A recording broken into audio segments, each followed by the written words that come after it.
La lumière du matin filtrait à travers les stores de la cuisine, créant des ombres rayées sur le lino bon marché, que nous avions choisi ensemble, il y a 5 ans. Hélène remuait lentement son café, dans un mug portant l'inscription « Meilleure épouse ». C'était un cadeau de notre dernier anniversaire, qui résonnait maintenant comme une cruelle ironie. J'étais assis en face d'elle, étalant du beurre sur un toast brûlé, encore à moitié endormi, après une énième garde de nuit à l'entrepôt. Mes doigts étaient couverts de callosité, mon dos me faisait souffrir, à force de soulever des charges lourdes. Mais je souriais, car ce petit déjeuner avec ma femme était un rituel sacré, que je préservais malgré l'épuisement. Hélène ne me regardait pas. Son regard était fixé sur la fenêtre, derrière laquelle s'éveillait une journée grise, typique de Paris. J'ai remarqué qu'elle s'était maquillée, avec un soin tout particulier. Un trait d'eyeliner parfait, des lèvres couleur cerise noire. Autrefois, elle ne s'apprêtait ainsi que pour moi, lors de nos premières années, quand nous croyions encore que l'amour pouvait nous protéger de toutes les difficultés. « Écoute, Alexandre, dit-elle en se tournant enfin vers moi, et il n'y avait pas la moindre once de regret dans sa voix. Je ne veux rien te cacher.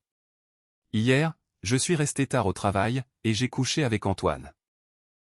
Le toast a glissé de mes doigts, pour s'écraser lourdement sur l'assiette. Je n'ai pas ressenti de choc. C'était plutôt quelque chose de vif, de glacé. Comme si une lame glissait sur ma peau, sans l'avoir encore entaillée. 5 ans. 5 ans de double journée, de vacances sacrifiées, d'économie de bout de chandelle surtout, pour pouvoir payer notre prêt immobilier. 5 ans à croire à chacune de ses paroles, à chaque baiser, à chaque nuit passée dans ses bras, qui se révélait aujourd'hui n'être qu'un mensonge. Et je vais continuer à le voir, a-t-elle poursuivi, en prenant une gorgée de café, comme si elle discutait de nos projets pour le week-end. Tu comprends bien, il a des relations, de l'argent. Et toi? Tu n'es personne. Un simple manutentionnaire, avec le dos en compote. Qu'est-ce que tu peux m'offrir? Elle a prononcé ces mots avec un léger mépris, comme si mes callosités étaient une honte, et non une preuve d'amour. Je l'ai regardée, essayant de trouver, ne serait-ce qu'une ombre, de cette jeune femme qui, 3 ans plus tôt, pleurait dans mes bras après la perte de notre enfant. Celle qui jurait que nous surmonterions tout, ensemble. Au fond de ses yeux, j'ai vu passer quelque chose qui ressemblait à de l'impatience. Elle attendait une scène, des pleurs, peut-être même un geste brusque, pour pouvoir enfin se justifier à ses propres yeux. Je ne lui ai pas fait ce plaisir. J'ai lentement essuyé mes mains sur mon jean, puis je me suis levé. Mes jambes étaient lourdes, comme si on y avait coulé du plomb. Mais j'ai gardé le dos droit. En passant près d'elle, j'ai senti le parfum de ses affaires. Du Chanel, qu'elle n'aurait jamais pu s'offrir avec mon seul salaire. Un cadeau de sa part. À l'évidence, c'était une touche de plus, au tableau de sa trahison. Dans la chambre, j'ai fermé la porte, sans la verrouiller. Je me suis assis au bord du lit, ce même lit que nous avions mis une journée entière à choisir, dans un grand magasin de meubles, en débattant de la fermeté du matelas. À présent, ce lit me semblait étranger, presque contaminé. Je ne pleurais pas. Les larmes viendraient plus tard, dans la solitude. Mais, pour l'instant, c'est tout autre chose qui bouillonnait en moi. Une rage froide, calculatrice, que je ne me savais même pas capable de ressentir. J'ai ouvert l'ordinateur portable, que j'avais acheté sur l'insistance d'Hélène, pour me chercher un meilleur emploi. L'écran a illuminé mon visage, dans la pénombre de la pièce. J'ai commencé à taper, sans savoir encore où ce chemin allait me mener, mais avec la certitude que chaque mot était une brique, posée pour fonder ce qui devait arriver. Au début, je me suis contenté de retracer mes années de travail dans l'entreprise d'Antoine Valois, bâti Prestige. C'était un empire pourri, bâti sur le dos des ouvriers. J'y avais commencé jeune, plein d'espoir, jusqu'à ce que je tombe, par hasard, d'un échafaudage, juste après avoir signalé des certificats de sécurité falsifiés.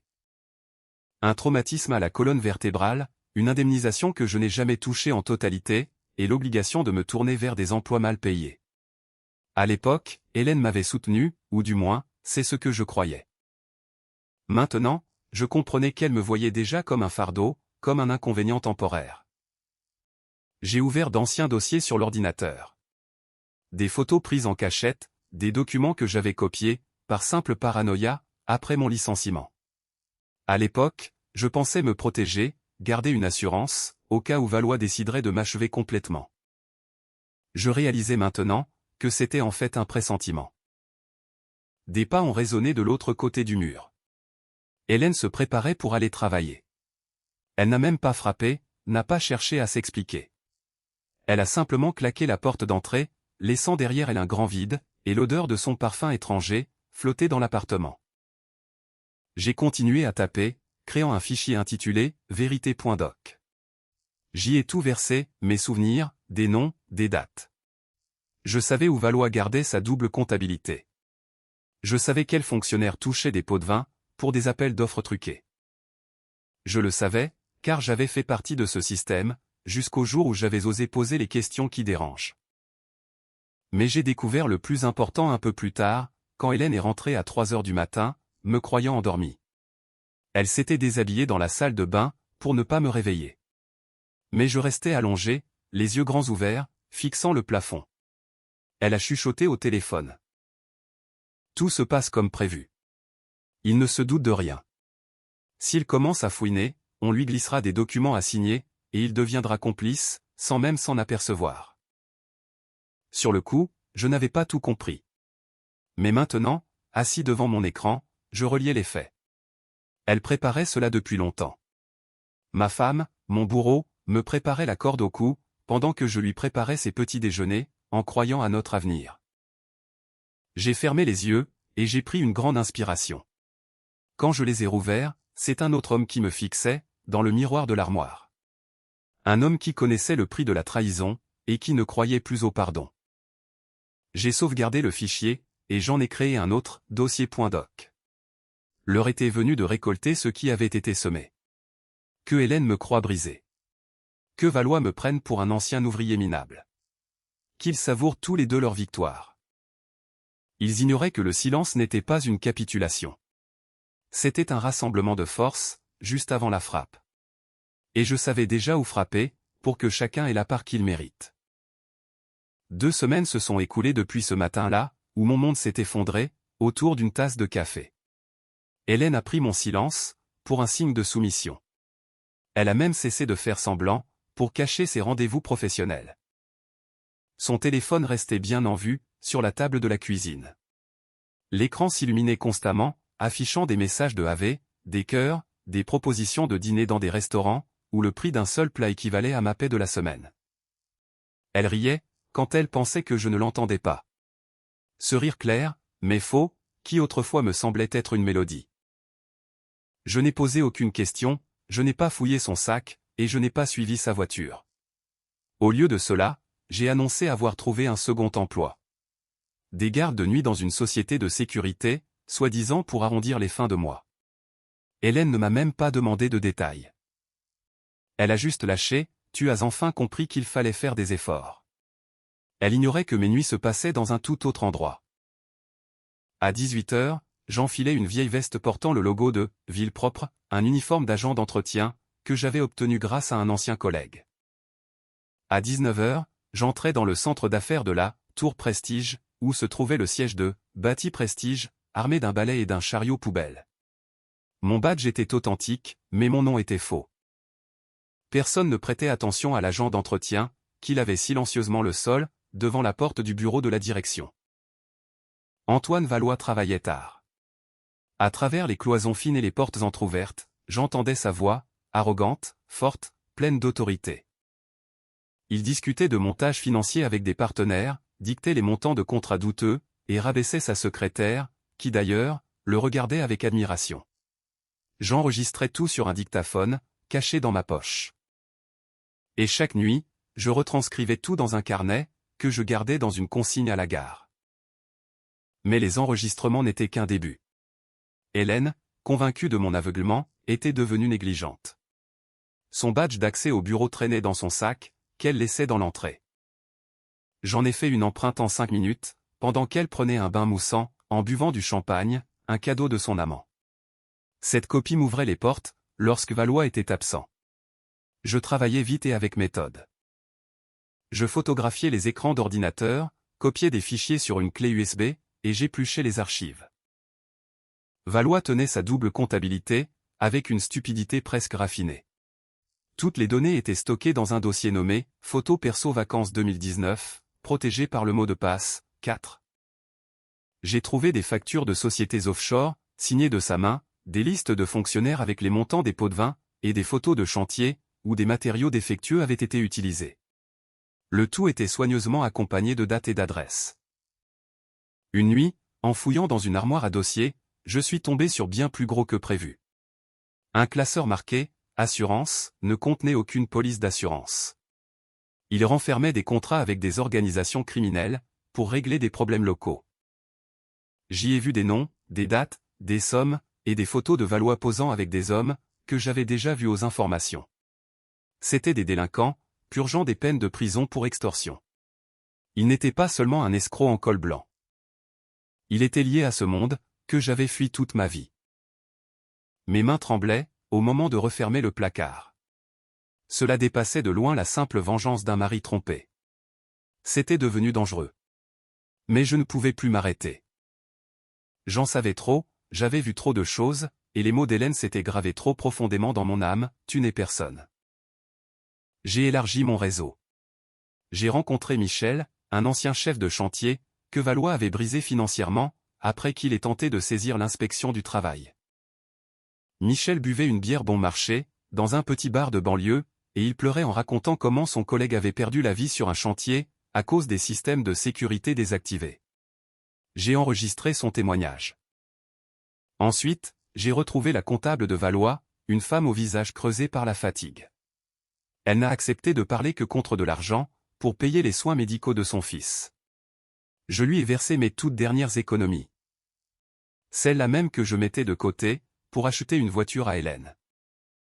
Chaque nuit, je rentrais chez moi vers 5 heures du matin. Quand Hélène dormait encore, enivrée de vin et de passion, je m'allongeais à ses côtés.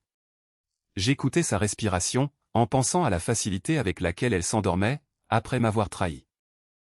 Elle ne remarquait même pas que je sentais les produits d'entretien, au lieu de la sueur de l'entrepôt. Ni que mes mains portaient des coupures de papier, au lieu de callosité. Au cours de la 3e semaine, j'ai accédé à ses messages. Elle communiquait via un service cloud, synchronisé avec la tablette de la maison, qu'elle croyait cassée. Je l'avais réparée le tout premier soir, mais j'attendais le bon moment. En lisant leurs échanges, mon estomac s'est noué, sous l'effet du venin. Il se moquait ouvertement de moi. Alexandre croit toujours que je l'aime. Tu imagines, à quel point il est naïf, écrivait-elle à Valois. Demain, je vais l'obliger à signer les papiers de l'appartement. Je mettrai tout à mon nom, en cas de divorce. Il ne lit jamais ce qu'il signe. Et la suite était pire. S'il commence à faire du bruit, on lui glissera les documents du projet de Saint-Denis. Laisse-le faire de la prison, ça le fera réfléchir à la vie. Tu m'avais bien dit que tu avais le bras long dans la police. Elle avait prévu de me faire enfermer. Ma propre femme, la mère de mes espoirs brisés, me préparait une cellule de prison.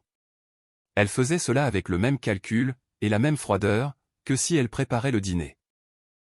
J'ai fermé la tablette, et je suis sorti sur le balcon. Paris dormait, sous son ciel gris. Des millions de fenêtres, des millions d'histoires. Je me disais que je pourrais faire irruption dans la chambre, la réveiller, et exiger des explications. Mais à quoi bon? Il y aurait des larmes, des excuses, des promesses qu'elle briserait, dès que j'aurais le dos tourné. Non, la vengeance devait être totale. Elle devait ressentir ce même désespoir glacial, que j'avais éprouvé lors de ce petit déjeuner. Je suis retourné devant mon ordinateur, et j'ai créé 3 fichiers. Le premier, destiné à l'autorité de la concurrence, contenait des preuves de collusion sur les appels d'offres. Le deuxième, pour le fisc, offrait un tableau financier complet des sociétés offshore, et des dépenses fictives. Le troisième, adressé aux journalistes, regroupait les détails les plus sordides. Mais je ne les ai pas envoyés. Pas encore. À la place, j'ai commencé un 4e fichier, nommé Hélène.doc. J'y ai rassemblé ses messages, les enregistrements audio de ses discussions avec Valois, que son téléphone avait capté par erreur, depuis le fond de son sac. J'y ai ajouté les photos de ses cadeaux de luxe, avec les tickets de caisse, datés de l'époque où nous traversions des mois difficiles. Je dressais le portrait d'une complice, prête à détruire pour de l'argent, l'homme qui l'avait portée au nu. Le matin, Elle s'est réveillée fraîche et radieuse. Elle a mis une robe, que je ne lui connaissais pas. Je pars plus tôt, j'ai une réunion, a-t-elle lancé, en m'embrassant sur la joue. C'était le même geste qu'il y a 10 ans, mais il était désormais souillé par le mensonge. J'ai hoché la tête, et je lui ai souhaité une bonne journée. Dès que la porte s'est fermée, j'ai pris mon téléphone, et j'ai composé un numéro. Michel a décroché, à la deuxième sonnerie. Prépare les documents, lui ai-je dit. Et trouve-moi 2 autres gars, ceux qui se sont tus par peur. Dis-leur que l'heure est venue. J'ai raccroché, et j'ai regardé l'heure. Il restait 10 heures avant la fin de la journée. La fin était bien plus proche qu'il ne le pensait. Dans la cuisine, la cafetière était restée allumée. Hélène oubliait toujours tout. Je l'ai éteinte, et j'ai souri, pour la première fois depuis 2 semaines. Mais ce sourire n'atteignait pas mes yeux. Il était aussi froid, que la lame d'un couteau avant de frapper. 3 mois se sont écoulés dans un silence, qu'Hélène a pris pour une reddition définitive. Elle ne faisait même plus l'effort, de cacher sa liaison. Ses affaires disparaissaient progressivement de notre appartement, pour s'installer dans le loft de Valois, sur les quais de Seine. Je l'aidais à faire ses valises, portant ses lourds sacs de voyage, avec le sourire du mari soumis. Tu es tellement compréhensif, disait-elle, sans remarquer que je mémorisais chaque détail, chaque date, chaque nom, apparu dans ses messages. Pendant ce temps, Valois rayonnait. Il avait remporté 3 appels d'offres majeurs, s'était acheté une nouvelle Mercedes, et paradait dans les chroniques mondaines avec sa jeune maîtresse à son bras. Ma femme, qui s'enorgueillissait déjà de son statut de quasi-épouse d'homme d'affaires. Il se moquait de moi, dans les cuisines des grands restaurants, convaincu que le moins que rien du passé, y resterait à jamais. Ils ignoraient que j'attendais mon heure. J'attendais que la pourriture atteigne le cœur même du fruit. Le soir du 14 octobre, tout a basculé. J'étais assis dans la cuisine, buvant mon thé dans ce fameux mug, meilleure épouse, en regardant le journal télévisé. Soudain, le présentateur a interrompu le bulletin météo. Flash info, a-t-il annoncé, la voix vibrante d'excitation. Une vaste opération d'interpellation est en cours en plein centre de Paris, dans le cadre d'une affaire d'escroquerie au marché public. Des images tournées par un drone sont apparues à l'écran. Des dizaines de policiers de la brigade financière, équipés de gilets pare-balles, prenaient d'assaut la tour Prestige. J'ai reconnu la fenêtre du bureau de Valois.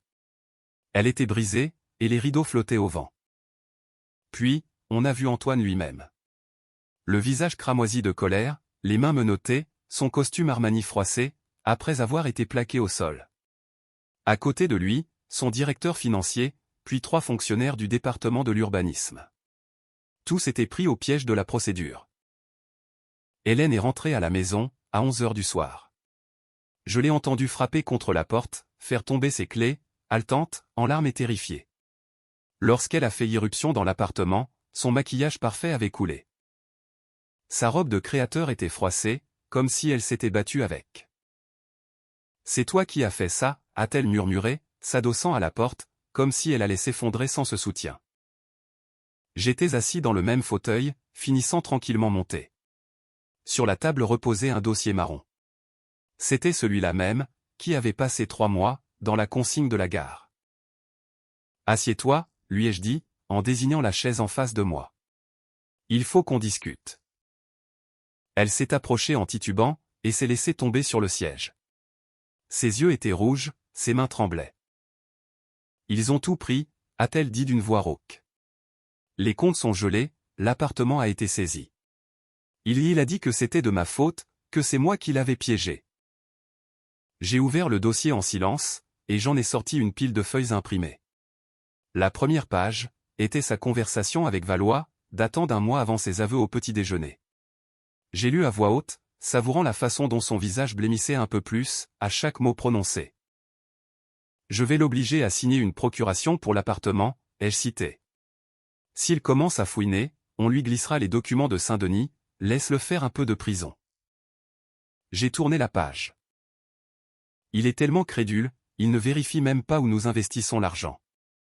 On pourra tout mettre sur le dos de ses dettes. Hélène s'est agrippée la gorge, comme si je l'étranglais physiquement.